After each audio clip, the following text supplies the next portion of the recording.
Hi, I'm Seth Greenberg. Welcome to Pickup Game.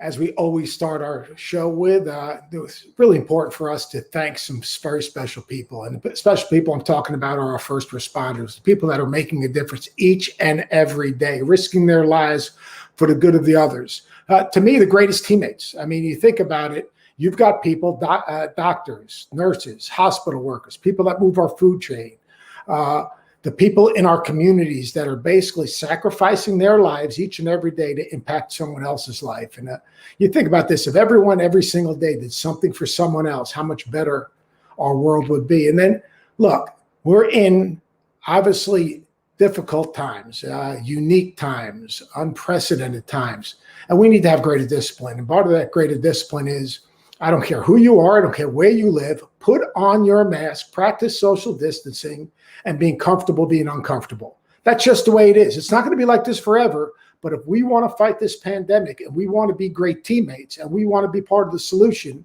it is really, really simple. Be comfortable being uncomfortable, put on your mask, practice social discipline, and have discipline, because the life you save might be someone who's so dear to you. And you know what?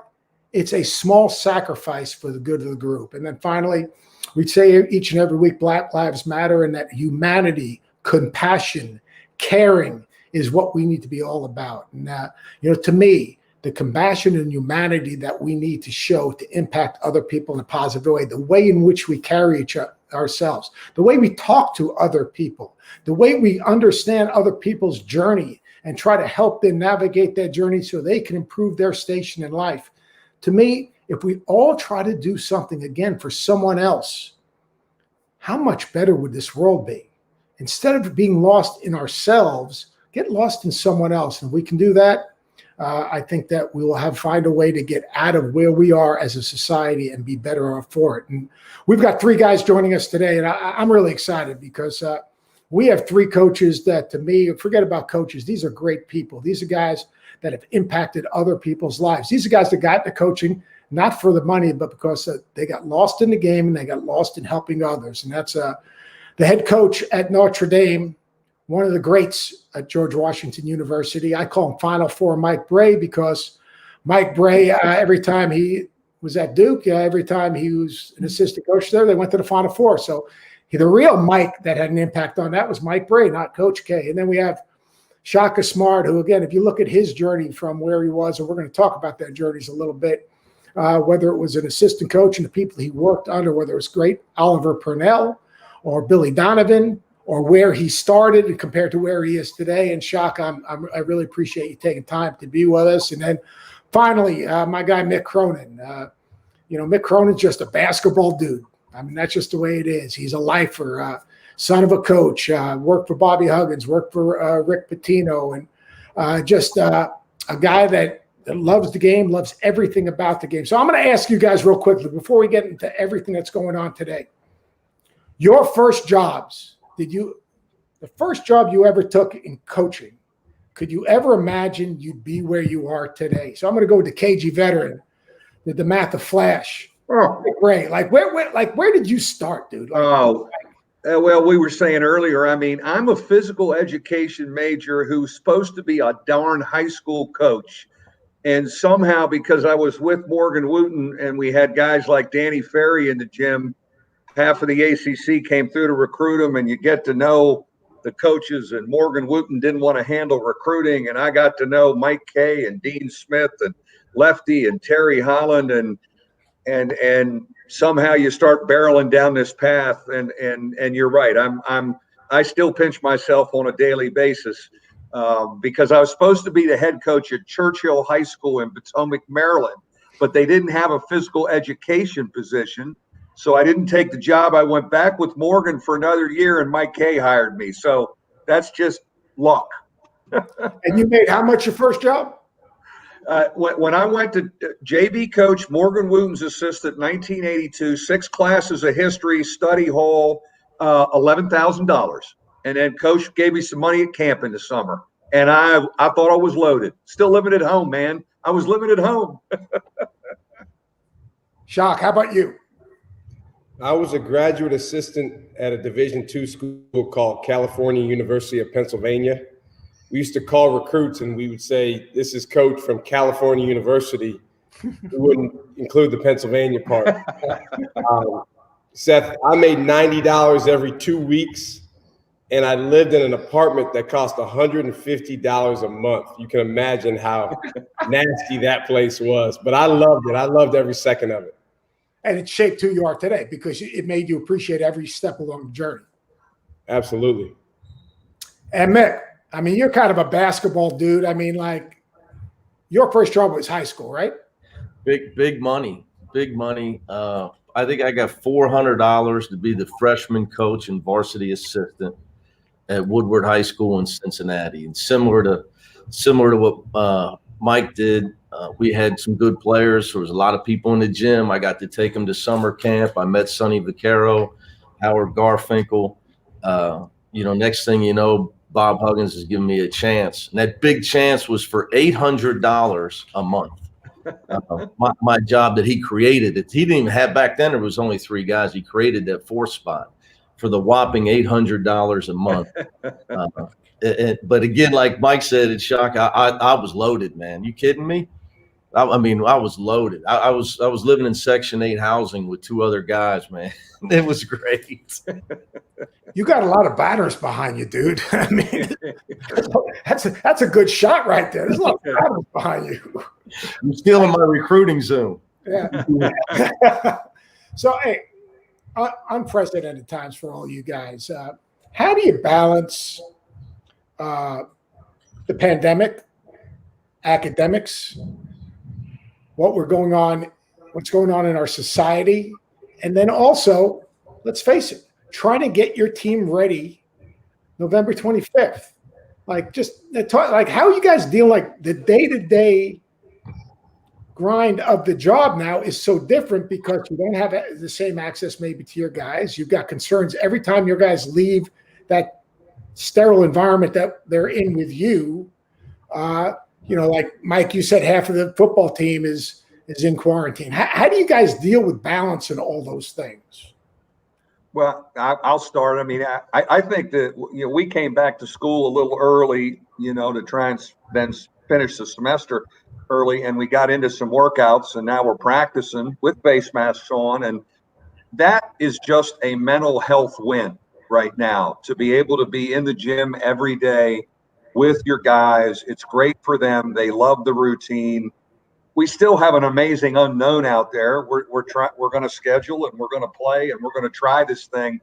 But I think for coaching staff, for me, just to be able to teach and be around my young people and help and them to have the interaction, that's like a win, right? That's a win right now. And I think the kids, because they have some routine, I don't know how Mick or Shaka feel, because they have some routine basketball wise, they're in a much better mood. They're able to work on their game and lift, and then you try and give them hope with scheduling. Well, here's what we're looking at, and here's what we're going to try to do. But just to have a routine and have them together day to day, I think that's a win right now. After all, we hadn't seen them for 5 months. I mean, they went home, and that right there has been very positive for all of us, I know. Shaka, did your guys spend time on campus during the summer, and were you able to spend time with them transitioning through the beginning of the pandemic to where we are right now?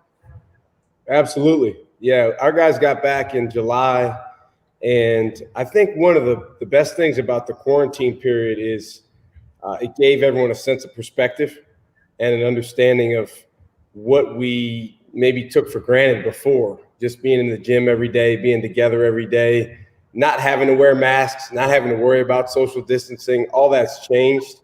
I completely agree with Mike. I mean, I tell our guys every day, hey, I'm grateful to be out here with you guys, like just a chance for us to be together in a gym because we went so long not being able to do that.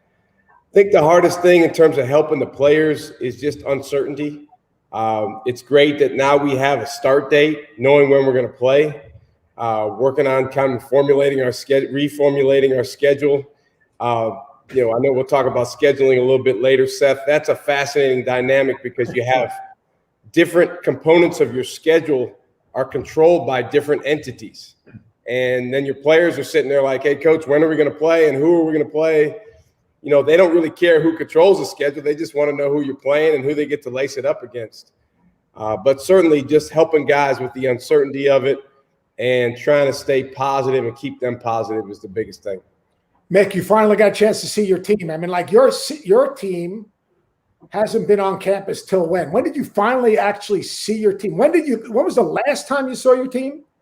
And then when was the first time you saw them since?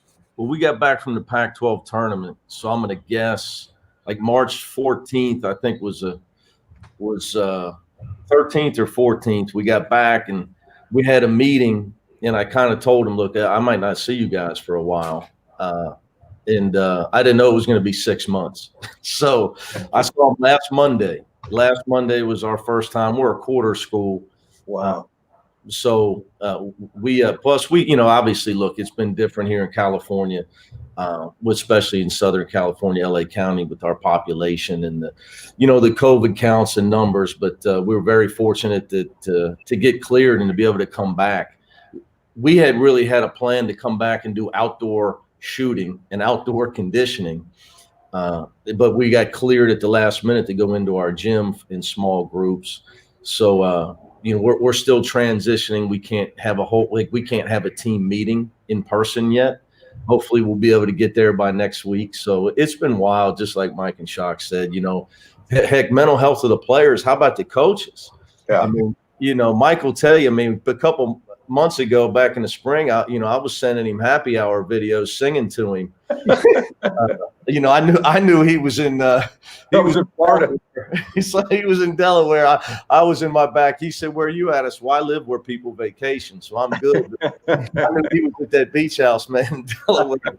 I literally was doing. I mean, you're all just trying to keep your sanity, but like the guy said, just for the players, this has been important because we've been coaching a long time, but they get a short window. I think that's what's hard for people out there to understand. People say, well, you guys just want to coach. It's all about money. Hey, man, I got no problem taking the year off. But Chris Smith, he came back for his senior year to be an All-American and chase the Final Four, leave his mark at UCLA and try to become a first-round pick. So, like, we're here for all of us. We're here for our players. I think Nick Saban tried to make sure he hammered that home a month ago, and I'm with him on that. What was it like for all you guys the first time you got him back on campus? Like Mick, like you didn't see you guys in 6 months. What was it like the first time you had that group? I mean, just literally, Coach, we're just happy to be here, and how much can you really do? Like guys say they work out on their own, but the guys will tell you you love your workout gurus, right? There's a very big difference between a guy working out on his own. So, just trying to assess where they're at, how out of not if they're out of shape, how out of shape are they? And our coaching staff, just trying to get where we can get through all these workouts with our backs not locking up because we've been sitting at home for so long. Academically, how do you like Shaka, Mike? Like, are you guys online in class? Do your guys go to any classes, or is everything online for you? All you guys? We're almost completely online. There's a couple in-person classes, but for the most part, it's pretty much all virtual. And it's interesting, we have players that really like that, and then we have certain other players that really, really miss the interaction of being around the other kids and the classes and the professors. And it's not necessarily easier online. I think the professors since last spring have kind of gotten used to the online learning, and they've kind of adjusted. So now some of the stuff is really, really challenging. Yep. We're trying this in-person class thing, and we started early August 10th, and then we had some spikes, and we shut down to online for 2 weeks, but didn't send the students home, and then we went back into classrooms. So I'd say 75% of the classes are in person. So the guys are in now. Most of my guys live on campus, but we changed that rule. I'm managing a different dynamic. I have everybody off campus, even my young guys, which is kind of a new dynamic there. But the routine's been pretty normal, with going to class and then coming to the practice facility. in the afternoon. And as Mick and Shaka said, just the interaction is just so upbeat. It's funny you said, I had my 3 juniors in here, Hub, Goodwin, and Leshevsky, when they first came back August 10th. And we, like Mick said, we didn't see anybody. They had their workout guys. Our strength coaches sent them their strength training. And I said, I don't think any of you have thrown a pass in 5 months. I said, none of you have passed to somebody. So when we get together, we're going to do freaking passing drills for an hour, because everybody has crossed over an orange cone, right? They've all crossed over an orange cone, all stuff. They all found stuff to do. What was interesting is to see them change physically. We see them in segments, maybe they go home for a month, but to not see Nate Leshevsky for 5 months and he comes back 230 pounds and found a place to work, it was like, wow, he looks like a young man now. So the changes in them, more maturity. And maybe, we may have saved ourselves a little bit. I don't know how, Mick, you and Shaka feel. Hell, we overcoach them anyways. If we had them all summer, we probably screwed 3 or 4 of them up. You're probably right about that. I will tell you, it's weirder here, guys. There's nobody on campus, right? So at UCLA, so you have essential students only, which is a very small. We're probably 5 to 7% of our student population is here. So again, you feel terrible for your guys because they're now. Obviously, it's a little easier for them to not socialize. There's less people, but just their experience. Because again, you're in Brentwood, Bel Air, Beverly Hills. I hate to tell you, but there's some folks running around there. they're not they're not struggling now. Don't get me on the recruiting. I won't start going recruiting on you. We're not in a bad neighborhood. I can tell you that. But it's different. I mean, it's really weird to just be on campus. And the thing about Shaka knows is he is a warm weather campus. See, when you have a warm weather campus, you did it at Long Beach, right? Like the activity, what blew me away when I took this job is the activity on our campus. Like there's always people outside at all times. Student groups just meet outside. They don't meet inside because the weather is always nice. So and to walk around and it's pretty empty. It's a different feeling for sure from that experience for our guys. So I think, the good thing is for us, all 3 of us, and that we can give our guys something, right? That they get, at least they get basketball, and because that's what they love, and their window to make it is short. So, we can provide that opportunity for them. Shaka, you're in a vibrant city, all right, and a big time college campus and community. Not only the virus, but just the concept of contact tracing and all that jazz. And then we'll get off of this. Is how much time do you spend with your guys talking to them about decision-making and being disciplined and not putting the program, not just themselves, but the program at risk? How much time do you guys spend on that, Shaka? We talk about it every day. But at the same time, as one of my guys reminded me today, I just got out of a meeting with our older guys about a few topics, this being one of them. He said, Coach, you can get this virus even when you're being extremely safe. So we just talk about trying to mitigate risk and trying to make as good of decisions as we can. And something that we've, promoted with our guys since day one is everything we do is a domino. And that's never been more important than now. Every decision, every interaction we have, it's a domino that affects other people. So I don't think you can talk about it enough, but we are dealing with 18 to 22-year-old kids. So I don't know that any of us are going to have teams that are perfect. So uncertainty, Shaka. So we talk about scheduling. I mean, scheduling is obviously, it's a new world in scheduling. So you guys play 18 games in your conference, right? Yep. So then you have a window of scheduling. You can play in an MTE and you get up to 27. If you don't play in an MTE, obviously you can play 25. What will you're going to play in the SEC, Big 12 probably. So that's 19. How do you go about scheduling with not putting your team at risk, but also challenging your team in this bizarre world we're in? Yeah, I just think it's fascinating, Coach. I mean, first of all, as I said earlier, scheduling in our sport is a Rubik's Cube because the NCAA controls the postseason, the tournament. The conference controls your conference play. The MTE organizers control that. Obviously, the MTEs have changed dates and locations and those sorts of things. And then you have control of the rest of your schedule. You're all scheduling to make the NCAA tournament and get a good seed in the NCAA tournament. It probably would have made sense if it was doable for an entity to kind of take over control of schedule this year, but that wasn't going to happen. So what we do is just try to make it the best that we can in terms of what you said, safety. Can we actually play the game? Like, will the game actually happen? And then, having a chance to win enough games and play well enough and put yourself in position to get a good seed in the NCAA tournament.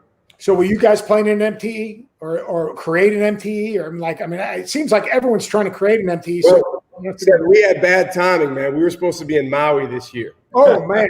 As you know, that tournament has shifted to beautiful Asheville, North Carolina, which is a great place, except when you compare it to Maui. So, the plan is to go there, but the organizers of that event are working through all the safety protocols and what that's going to look like. And, we're waiting to see and hear, okay, how's that going to work? And how safe is it going to be for our guys? So I think those are all things that you're working through at this point as you determine your schedule. I know you look a lot better in the T-shirt than Brey did when he goes to Maui. We're in Maui. We're in Maui next November, man. It better go. I need to get back there. We were supposed to be in an MTE, the Legends Classic. That's the Mohegan Sun Bubble. And I just really couldn't get my people comfortable with us going to that in early December. So we've decided to just play 25 games and cross our fingers and hope. Now we play 20 league games, and we have 2 before Christmas. And then we have Kentucky on the road and the ACC Big Ten Challenge at home. And so I'm trying to get some people. Western Michigan is going to come down December 2nd as our opener, and they can bus down and back day of the game. That's very safe in our region. They're 60 minutes north, and maybe Youngstown State's going to come over for a game. But, we're going to go with 25 games, no MTE, and cross our fingers and hope we, can get most of them in. How about the protocol? Like you talk about Western Michigan, Youngstown, those are, mid-low majors. Are they going to have a set protocol to come and play you guys? Yeah, and I one of the things we talked to Western Michigan about was we would pay for the testing. And it's 3 tests a week, as the NCAA has suggested. That's the ACC rule. I got to believe that probably is the Pac-12 and the Big 12 rule. But so we've offered to do that, and them being understanding, the guarantees that we usually pay are not the same, and they were very understanding of coming down for a different price, and we got to find another candidate like that will bus over for a day of a game for a better price. All right, Mick, the $1 million question. When are you going to be able to start?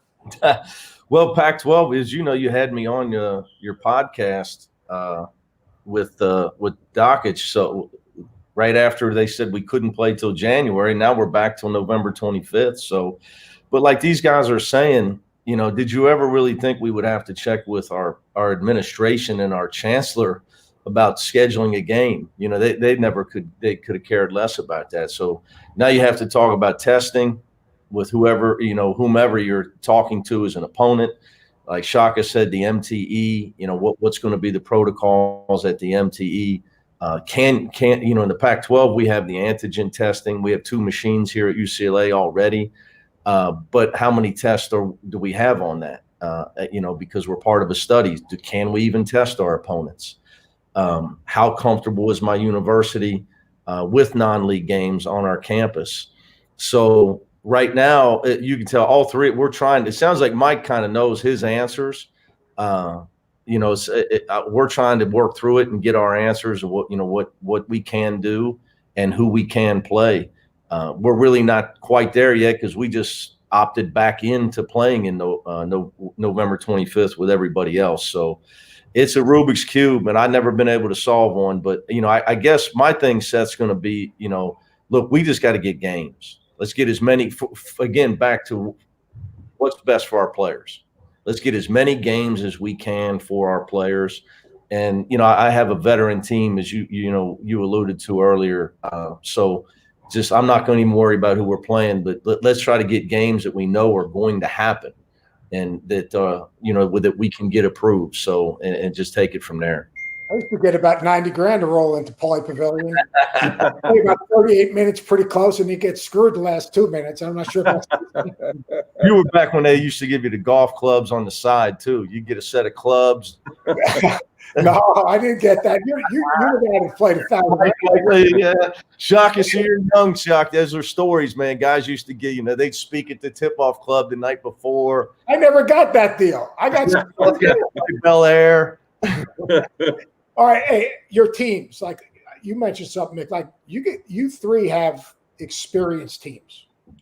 I mean, you do. I mean, and experience, maybe more experienced backcourts. Now, Shaka, you got Greg Brown, who's going to complement an experienced team. What is it like to have a more experienced team? Because let's face it, Mo Bamba, you had Jared Allen. I mean, you've had guys, one and done guys that have left. What is it like to have a team more like you had, like say at VCU, where guys kind of understand your culture, your identity, and your expectation? It's great. In a word, I think that when you have younger guys, there's like a youthful exuberance and an excitement that they bring. That's a really, really good thing. But there's also a level of, a lack of understanding of some of the stuff that goes into winning. And there's no substitute for experience. Now, as I tell our guys all the time, because Seth, I don't know of anyone else like this, and I've certainly never coached another team like this. We had 12 players last year, scholarship players, and we have all 12 players back this year. And as you mentioned, we added Greg Brown. So it's a unique dynamic.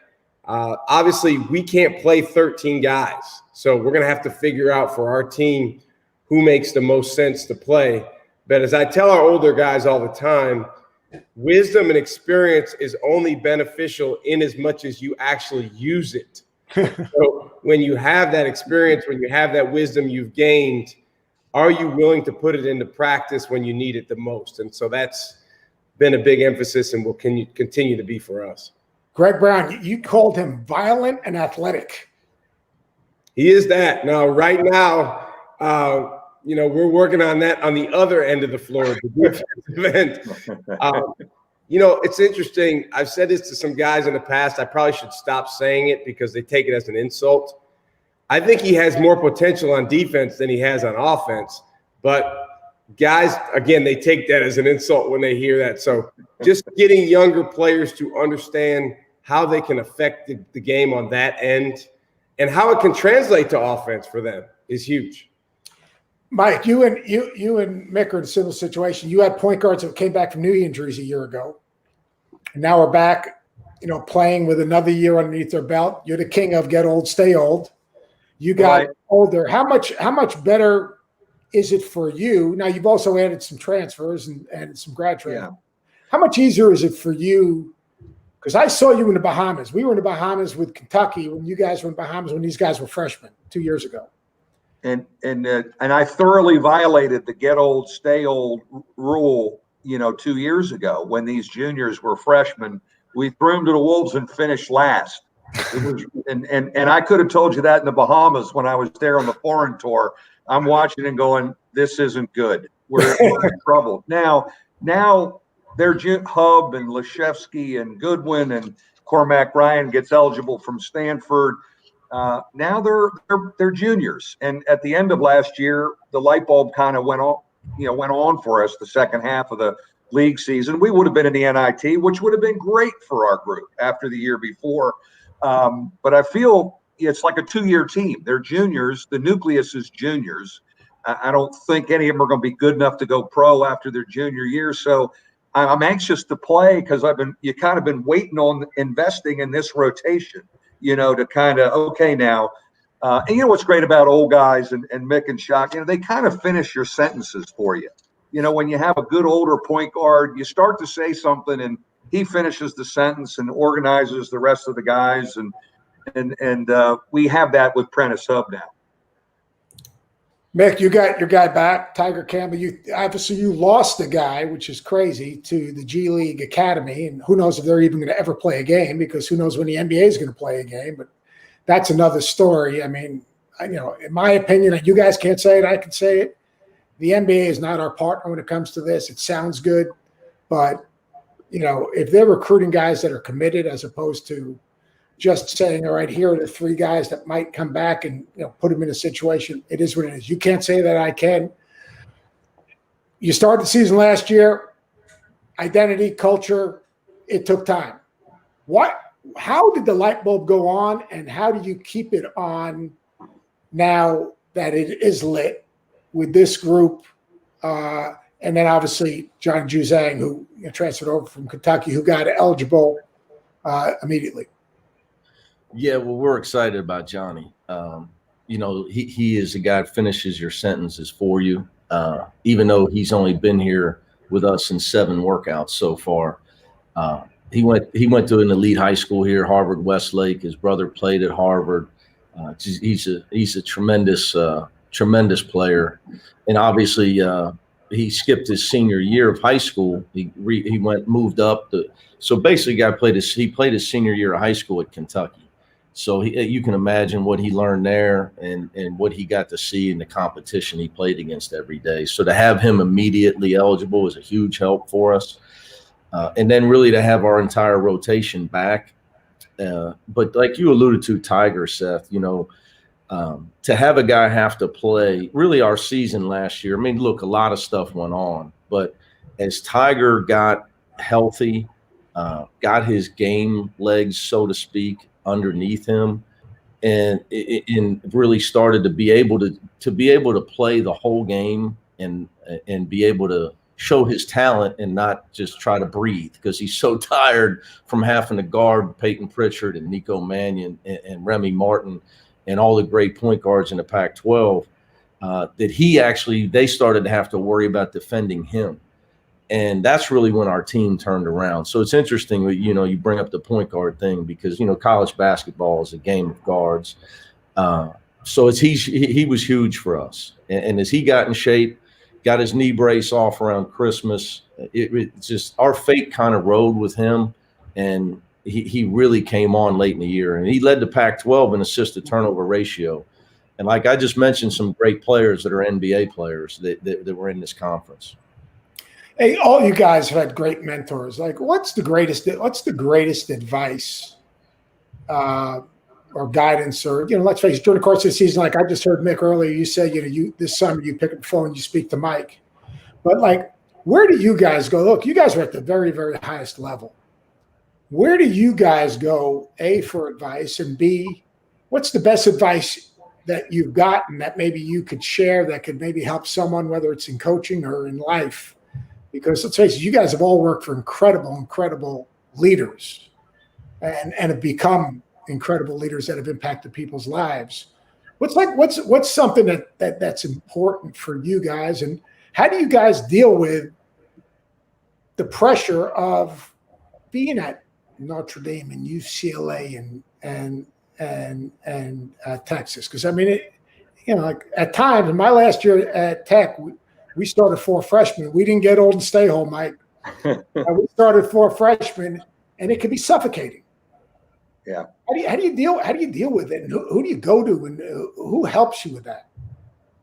Well, Mick and I communicate a lot. We've become really close, on it. We talk each other off ledges, and he did an unbelievable job last year. We played him here in the South Bend in early December, and to see his team in February was just one of the great jobs, and rightfully so, was the coach of the year in that conference. Sadly for me, we lost Coach Wooten in January, my mentor, and certainly, he passed away in January. And I would say all the way up until the year before, he was a guy that would text me after games. You could call him, and he could be a voice of reason.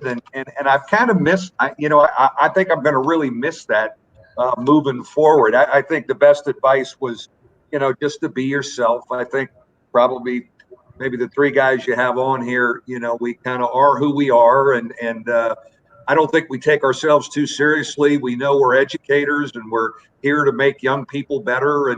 And that probably helps us deal with the stress or the pressure moments that we're in it, for the young people, and how do we make their experience a really good one in college. Shaka.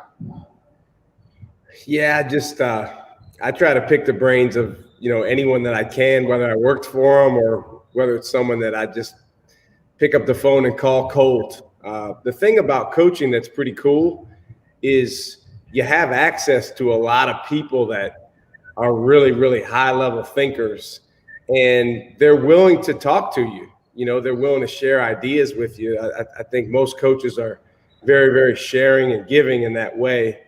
You mentioned Oliver Purnell, Seth, who I work for. And we used to, have battles with you guys at Virginia Tech when we were at Clemson.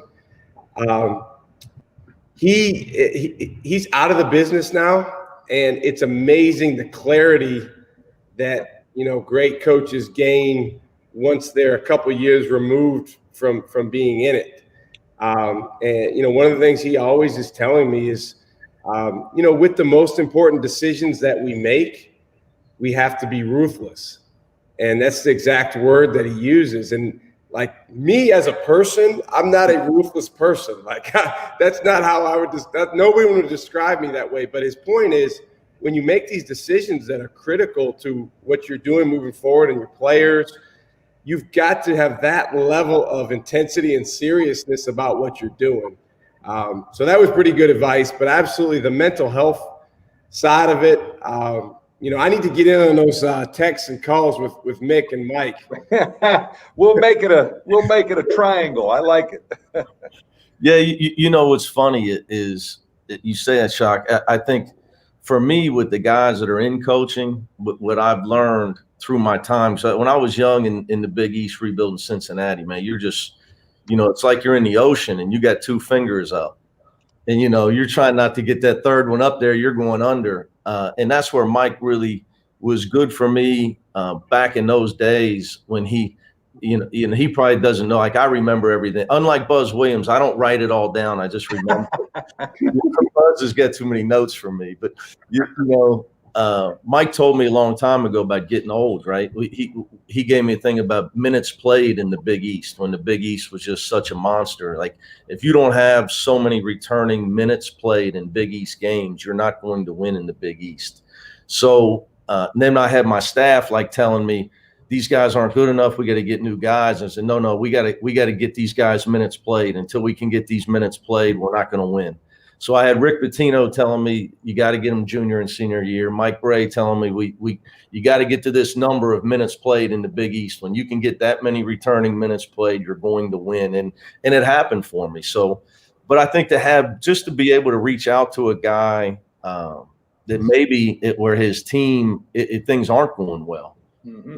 That's your real guys. When things aren't going well and you just, a guy loses a tough one, people, we all text each other after the win. It's the guy you're close enough with to make sure he's okay, like Mike did for me after the Xavier Cincinnati fight.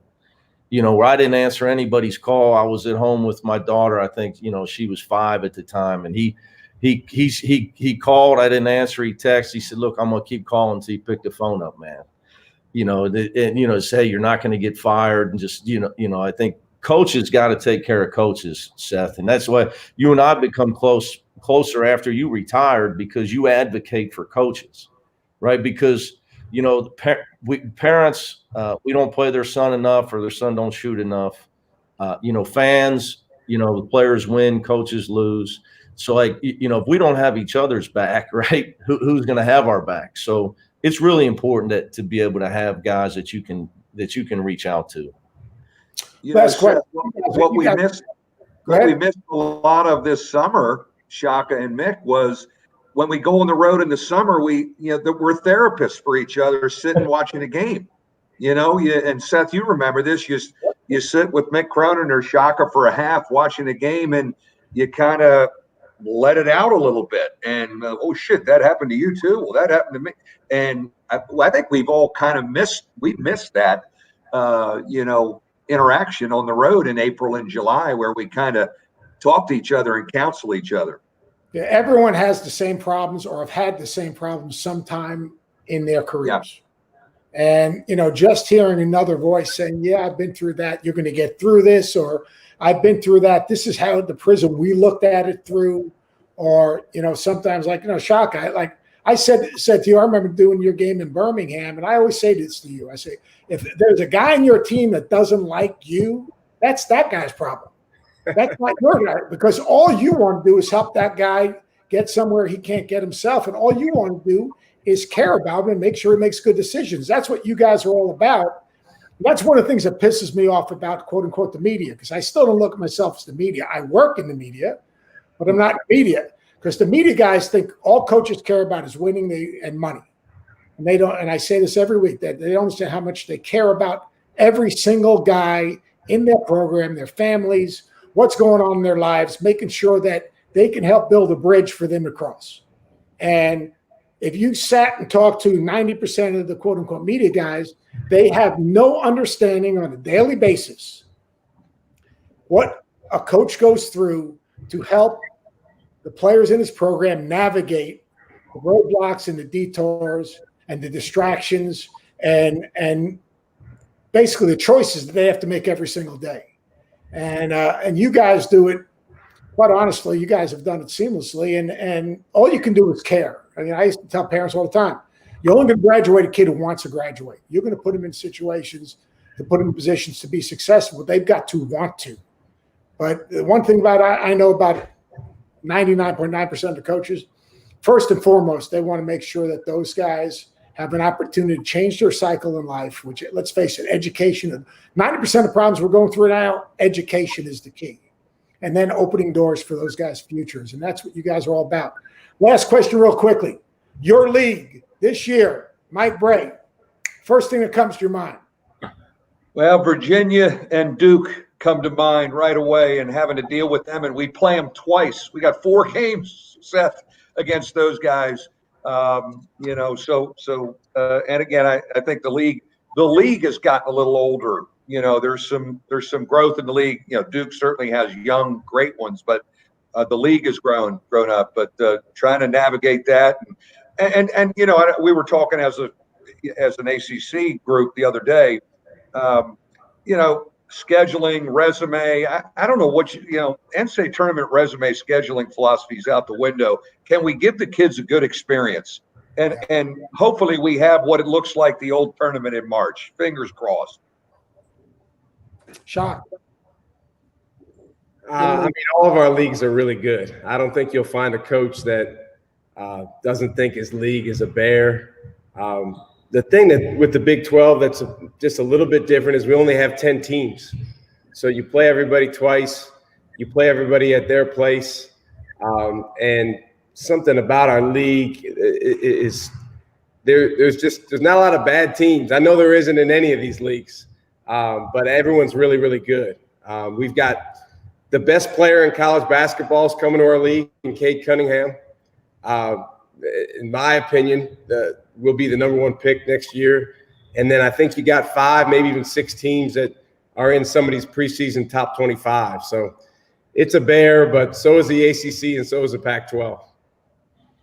Yeah, I would say, Seth, you used to be out here. So for, I guess, my chance to just help some of the players in our league, right?